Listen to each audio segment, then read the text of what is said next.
ஹாய்ங்க, நான் உங்கள் நம்பு ஆல்ரெடி ஒரு வீடியோ போட்டிருந்தோம். 9ஆம் வகுப்பு பேரண்ட்ஸுக்கும் இந்த வீடியோ யூஸ்ஃபுல்லாக இருக்கும்னு.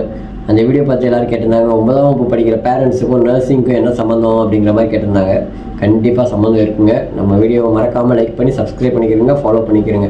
அதாவது பார்த்தீங்கன்னா 9ஆம் வகுப்பு படிக்கிற பேரண்ட்ஸ் வந்து அவங்க குழந்தைங்களை நல்லா மோட்டிவேட் பண்ணி 10th நல்ல மார்க் எடுக்க வச்சாதான் 11th குரூப் செலெக்ஷன் அப்படிங்கிற ஒரு இடம் இருக்குது. அதாவது நம்ம காலேஜ் படிக்கிறதுக்கு முன்னாடியே இந்த குரூப் எடுத்தால் தான் காலேஜில் நம்ம இது படிக்க முடியும் அப்படிங்கிற ஒரு இடம் இருக்குது.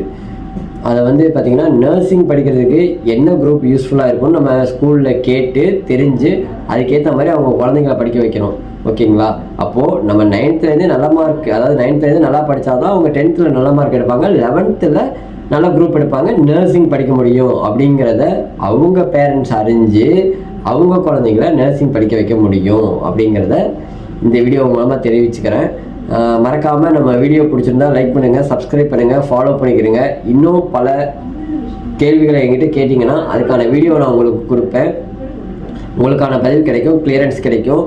ஓகேங்களா? பாய்.